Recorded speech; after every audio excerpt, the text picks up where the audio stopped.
Deputy CM Pawan Kalyan చొరవతో Pithapuram Gollaprolu RTC కాంప్లెక్స్లను 30 లక్షలతో అభివృద్ధి చేస్తున్నట్లు పిఠాపురం జనసేన ఇన్ఛార్జ్ మర్రెడ్డి శ్రీనివాసరావు తెలిపారు.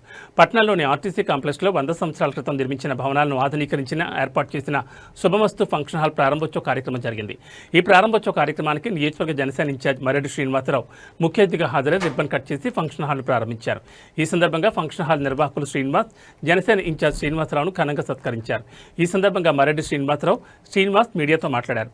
ఈ కార్యక్రమంలో జనసేన నాయకులు సురేష్, సతీష్, బొజ్జా లవరాజు, బిఎన్ రాజు తదితరులు పాల్గొన్నారు.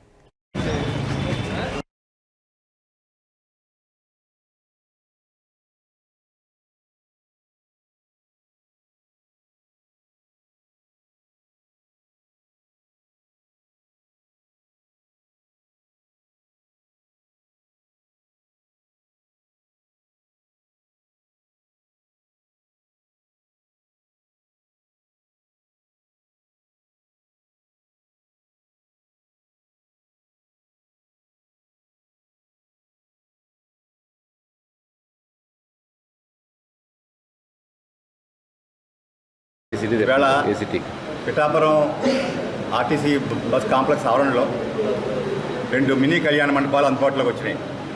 దీనికి ముఖ్య కారణం దోళ్ళ శ్రీనివాసరావు ఓపెన్ టెండర్లో వీటిని దక్కించుకొని వీటిని ముందుగా ఈ 100 సంవత్సరాల పురాతనమైనటువంటి ఈ బిల్డింగ్ని రెనోవేట్ చేసి ప్రజల సౌకర్యార్థం వేళ నుంచి అందుబాటులో తెచ్చారు. చిన్న చిన్న ఫంక్షన్లు చేసుకోవడానికి 100-150 మంది అయితే ఎటువంటి ఇబ్బంది ఉండదు. దిగువ మధ్యతరగతికి చాలా అందుబాటులో ఉంటుంది. తప్పకుండా చాలా బాగా చేశారు. ఉన్న దాంట్లో బాగా రెనోవేట్ చేసి ఓల్డ్ స్ట్రక్చర్ ఎక్కడ దెబ్బతిని కూడా చేశారు. మనందరికీ తెలుసు, మన శాసనసభ్యులు రాష్ట్ర ఉప ముఖ్యమంత్రి పవన్ కళ్యాణ్ గారు పిఠాపురం నుంచి ఎన్నికైన రోజు నుంచి కూడా ఈ అభివృద్ధి ప్రస్తావన నడుస్తుంది. అందులో భాగంగానే మీరు కూడా ఈ కార్యక్రమాలు చేయడం చాలా సంతోషం. పిఠాపురం వాసులంతా కూడా ఈ సౌకర్యాలను వినియోగించుకోవాలని మనపూర్వకంగా కోరుతాం. కాంప్లెక్స్ల పిఠాపురం గొల్లపురలు ఆధునీకరణ కోసం 30 లక్షల రూపాయలు గ్రాంట్ అయింది. అది కూడా ఆ కార్యక్రమం కూడా త్వరలో చేపడతారు.